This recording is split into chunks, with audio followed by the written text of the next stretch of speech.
Hello everyone, स्वागत है आप सभी का इस मेरे नए वीडियो में। तो आज की इस वीडियो में हम बात करने वाले हैं स्टूडेंट क्लास 10th साइंस अम्ल क्षारक एवं लवण के सभी महत्वपूर्ण प्रश्न के बारे में कि इस चैप्टर से स्टूडेंट किस प्रकार के क्वेश्चन आ सकते हैं, जो कि सारे वेरी इंपॉर्टेंट क्वेश्चन हैं हम देखने वाले हैं इस वीडियो में, जो कि स्टूडेंट यह बोर्ड एग्जाम 2024 के लिए वेरी इंपॉर्टेंट है। यदि आप इस वीडियो को देख लेते हैं तो अम्ल क्षारक एवं लवण के सारे आपको क्वेश्चन आ जाएंगे। सो स्टूडेंट, सबसे पहले हम यहाँ से स्टार्ट करते हैं। यहाँ पर आप देख रहे हैं कि सबसे पहले हम समझेंगे अम्ल के बारे में, यानी कि एसिड क्या होता है। तो आइए समझते हैं कि एसिड क्या होता है। तो इसमें सबसे पहला पॉइंट क्या है। जो एसिड होता है यानी कि जो अम्ल होता है, ये स्वाद में खट्टे होते हैं, आपको पता होगा। उसके बाद जो दूसरा पॉइंट है, ये नीले लिटमस पेपर को लाल कर देते हैं। ये नीले लिटमस पेपर को लाल कर देते हैं। यदि स्टूडेंट आपके पास कोई नीला लिटमस पेपर है, यदि उस नीले लिटमस पेपर को यदि अम्ल के अंदर आप डुबो देंगे तो वह जो नीला लिटमस पेपर होगा वह लाल हो जाएगा। तो इससे हमारे एसिड की पहचान होती है कि यह हमारा क्या है, एसिड है, यदि वह नीले लिटमस पेपर को लाल कर देता है तो। उसके बाद हम तीसरा पॉइंट देखेंगे, इसमें क्या है, ये जली विलयन में H+ आयन देते हैं। जैसे कि स्टूडेंट जो भी हमारे अम्ल होते हैं उनको यदि हम जल में घोलते हैं तो जल में घोलने पर H+ आयन देते हैं। H+ आयन का मतलब क्या है स्टूडेंट, जैसे कि यहाँ पे हमारा क्या हो गया, HCl हो गया। यदि हम इसको जल में घोल देते हैं यानी जल में मिक्स कर देते हैं तो यहाँ से स्टूडेंट हमें क्या मिलता है, H+ जो होता है यह हमें अधिक मात्रा में मिलता है। तो यह भी एक हमारी निशानी है क्या, एसिड की, यह भी हमारी एक निशानी है। उसके बाद यह जो चौथा पॉइंट क्या है, एसिड शब्द लैटिन भाषा से लिया गया है जिसका अर्थ है खट्टा, यानी वह प्रत्येक चीज़ जो खट्टा होती है वह हमारी क्या है, एसिड है। हम इसको समझ सकते हैं इस प्रकार से। उसके बाद स्टूडेंट हम आगे देखते हैं कि प्रबल अम्ल क्या होता है। तो प्रबल अम्ल के एग्जाम्पल देखते हैं। सो स्टूडेंट इसके एग्जाम्पल देखते हैं। प्रबल अम्ल यानी कि वह अम्ल जो बहुत ही अधिक खट्टा होगा और उसमें से H+ आयन की मात्रा बहुत ही अधिक निकलेगी, वह अम्ल हमारा क्या कहलाएगा, प्रबल अम्ल कहलाएगा। तो प्रबल अम्ल के एग्जाम्पल देखते हैं। पहला है हमारा HCl, उसके बाद H2SO4, उसके बाद HNO3, यह सब हमारे जितने भी हैं प्रबल अम्ल हैं। उसके बाद हम दुर्बल अम्ल का एग्जाम्पल देखते हैं। तो दुर्बल अम्ल के अंतर्गत CH3COOH आता है। तो इस प्रकार से आपने यहाँ पे प्रबल अम्ल का एग्जाम्पल देखा, उसके बाद दुर्बल अम्ल का एग्जाम्पल देखा। सो स्टूडेंट जितने भी इंपॉर्टेंट पॉइंट हैं अपने नोट्स में आप सभी लोग नोट करते चलिए, ताकि आपको बोर्ड एग्जाम में रिवीजन के लिए कम समय में अधिक आउटपुट मिल सके। उसके बाद स्टूडेंट हम आगे देखते हैं कि सांद्र अम्ल क्या होता है। तो इसमें देखते हैं, जिसमें अम्ल अधिक मात्रा में होता है जबकि जल अल्प मात्रा में होता है, सांद्र अम्ल कहलाता है। अल्प मात्रा का यानी कम मात्रा में। यदि सपोज करिए कि कोई आपके पास इस प्रकार से कंटेनर है और इसमें जो है एसिड की मात्रा बहुत अधिक है और जो यहाँ पे जल है यानी कि H2O है, H2O की मात्रा स्टूडेंट बहुत कम है। तो यह जो विलयन होगा, यह विलयन हमारा क्या कहलाएगा, यह विलयन हमारा सांद्र अम्ल कहलाएगा, यानी सांद्र एसिड कहलाएगा। उसके बाद तनु अम्ल क्या कहलाएगा, यहाँ पे आप देख सकते हैं तनु अम्ल, जिसमें अम्ल कम मात्रा में हो जबकि जल अधिक मात्रा में हो, तो वह विलयन को हम क्या कहेंगे, तनु अम्ल कहेंगे, इस प्रकार से। उसके बाद स्टूडेंट हम आगे देखते हैं। यहाँ पर हमने अम्ल तो देख लिया कि अम्ल क्या होते हैं, कितने प्रकार के होते हैं। अब हम आगे देखते हैं क्षार, यानी कि क्षार क्या होते हैं, क्षारक, जिसे हम इंग्लिश में बेस बोलते हैं। तो इसके भी हम कुछ गुण देखते हैं। तो सबसे पहला पॉइंट है, यहाँ पे आप देख सकते हैं, ये स्वाद में कड़वे होते हैं। जो क्षार होते हैं ये हमारे स्वाद में कड़वे होते हैं। उसके बाद दूसरा पॉइंट है, ये लाल लिटमस को नीला में बदल देते हैं। इसका मतलब क्या है, अम्ल के विपरीत अम्ल क्या करता था, नीला लिटमस पेपर को लाल लिटमस पेपर में बदल देता था। यहाँ पे देख सकते हैं, नीले लिटमस पेपर को लाल कर देता था, लेकिन यहाँ इसमें आप देख रहे हैं कि यह लाल लिटमस को नीले में बदल दे रहा है। उसके बाद यह जो तीसरा पॉइंट है देखते हैं क्या है, ये जली विलयन में OH आयन देते हैं। जैसे कि स्टूडेंट जो भी हमारे क्षार होते हैं इनको जल में घोलने पे यहाँ से हमें OH आयन प्राप्त होता है। जैसे कि एक हमारा क्षार है, सपोज कर लेते हैं KOH। यदि हम KOH को जल में घोलते हैं तो यहाँ से हमें बहुत ही अधिक मात्रा में OH आयन प्राप्त होते हैं स्टूडेंट, इस प्रकार से। तो इस प्रकार से हमारे क्षार की पहचान होती है। आइए अब हम आगे देखते हैं। आगे स्टूडेंट यहाँ पे हम क्षार के एग्जाम्पल देख लेते हैं, जो कि प्रबल क्षार होते हैं। क्या होते हैं, NaOH, KOH, CaOH का होल ट्वाइस, ये हमारे क्या है, प्रबल क्षार हैं। उसके बाद जो दुर्बल क्षार है क्या है, NH4OH। दुर्बल क्षार का मतलब क्या है स्टूडेंट, जो OH की मात्रा होगी वह कम होगी, और प्रबल क्षार का मतलब क्या है, जो OH की मात्रा होगी स्टूडेंट यह बहुत ही अधिक होगी। इसका मतलब होता है प्रबल क्षार व दुर्बल क्षार का। तो स्टूडेंट अब हम आगे देखते हैं कि क्षार क्या होते हैं। जो अभी तक हमने देखा, जो अभी तक हमने देखा यह सब हमारे क्या है, क्षारक हैं।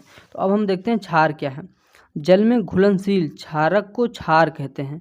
जो ये सारे हमारे क्षारक हैं, इनको यदि हम जल में घोल दें तो वो हमारे क्या कहलाएंगे, क्षार कहलाएंगे। यहाँ पे देख सकते हैं जैसे NaOH, KOH, ETC, यानी जो स्टूडेंट इस प्रकार के जो क्षारक हैं वही हमारे क्या कहलाते हैं, क्षार भी कहलाते हैं। उसके बाद स्टूडेंट हम देखते हैं लवण यानी साल्ट क्या होता है, जिसे हम कहते हैं नमक। तो लवण अम्ल व क्षारक की परस्पर अपक्रिया से प्राप्त होता है। अम्ल व क्षार की परस्पर अपक्रिया से प्राप्त होता है। जैसे कि यहाँ पे हमारा KCl हो गया, तो KCl क्या है, एक प्रकार का लवण है यानी कि साल्ट है। इसी प्रकार से NaCl भी हमारा लवण है। इस प्रकार से आपने देखा साल्ट के एग्जाम्पल। उसके बाद हम देखते हैं स्टूडेंट pH स्केल, यानी कि pH स्केल क्या होता है। तो किसी विलयन में उपस्थित H+ आयन की सांद्रता ज्ञात करने के लिए एक स्केल विकसित किया गया जिसे pH स्केल कहते हैं। तो यहाँ पे आप देख सकते हैं कि pH स्केल है हमारे सामने, जिसमें कि 0 से 14 तक का काउंटिंग किया गया होता है इस प्रकार से, और बीच में यहाँ पे 7 होता है, जो कि आप यहाँ पे देख रहे हैं 7 होता है। 0 1 2 3 से लेकर इस प्रकार से 14 तक जाता है। जो स्टूडेंट यह बीच वाला पॉइंट है, इस जो 7 नंबर वाला पॉइंट है, यहाँ पे pH की वैल्यू 7 होती है, यानी कि उदासीन होता है। और उसके बाद जो 7 के लेफ्ट साइड में होता है, यह हमारा एसिड को दर्शाता है, यानी अम्लीयता को दर्शाता है। यदि 7 के इधर जो pH मान है, यह हमारा क्षारकता को दर्शाता है। जैसे स्टूडेंट मान लीजिए कोई विलेन है जिसका pH मान 2 है, तो इसका मतलब क्या है कि वह हमारा एसिड होगा। और सपोज करिए कोई दूसरी विलेन है जिसका pH मान 11 है, तो यह मान लीजिए वह हमारा क्या होगा, क्षार होगा। तो यहाँ पे देख सकते हैं यदि pH बराबर 7 है तो इसका मतलब क्या है कि वह विलेन उदासीन होगा। यदि किसी अन्य विलेन का जो pH मान है यह 7 से कम है, तो इसका मतलब क्या है कि वह अम्लीय विलेन होगा। उसके बाद कोई अन्य विलेन है जिसका pH मान 7 से अधिक है, तो इसका मतलब क्या है, वह क्षारीय विलेन होगा। तो इस प्रकार से अब हम आगे देखते हैं, आगे क्या है, विरंजक चूर्ण, यानी कि विरंजक चूर्ण क्या होता है इसके बारे में देख लेते हैं। तो बुझे हुए चूने का क्लोरीन के साथ क्रिया करने से विरंजक चूर्ण का निर्माण होता है। जैसे कि स्टूडेंट बुझे हुए चूने का फार्मूला आप सभी को पता है क्या होता है, CaOH का होल ट्वाइस, ये हमारा क्या है, बुझा हुआ चूना। उसके बाद हम क्लोरीन के साथ इसका क्रिया कराते हैं तो हमें मिल जाता है CaOCl2 + H2O। तो यह जो CaOCl2 है यही हमारा क्या कहलाता है स्टूडेंट, विरंजक चूर्ण कहलाता है। और यहाँ पे हमारे पानी मिल जाता है अलग से।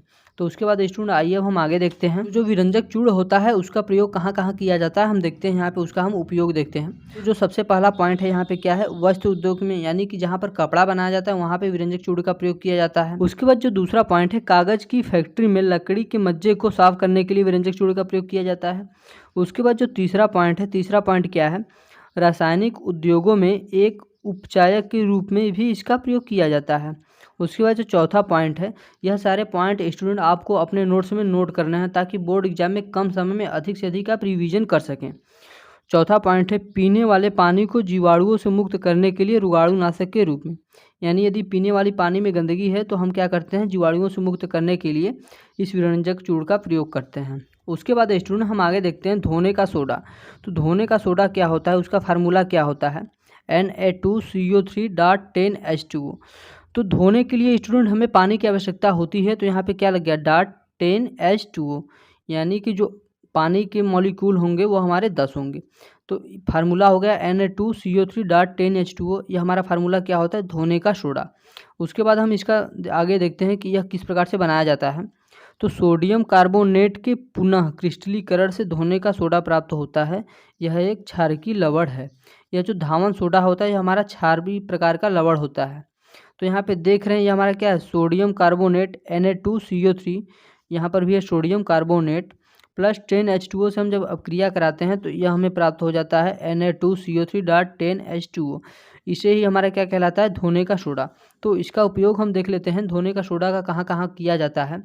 तो उपयोग होता है, इसका उपयोग कांच, साबुन एवं कागज उद्योगों में किया जाता है।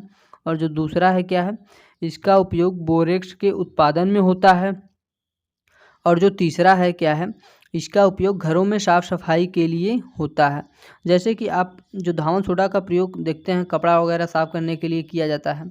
उसके बाद जो चौथा है, डी है क्या है, जल की अस्थायी कठोरता को हटाने के लिए इसका प्रयोग किया जाता है।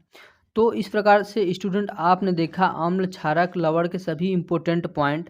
सो स्टूडेंट वीडियो अच्छा लगा हो तो वीडियो को लाइक करें, चैनल पर नया है तो प्लीज़ चैनल को सब्सक्राइब कर दें ताकि मेरे आने वाले सभी वीडियो के नोटिफिकेशन आप सभी को मिलते रहें। स्टूडेंट यदि आपको किसी अन्य टॉपिक पे वीडियो चाहिए तो प्लीज़ नीचे कमेंट बॉक्स में कमेंट करें ताकि मैं उस टॉपिक पे वीडियो बना सकूँ।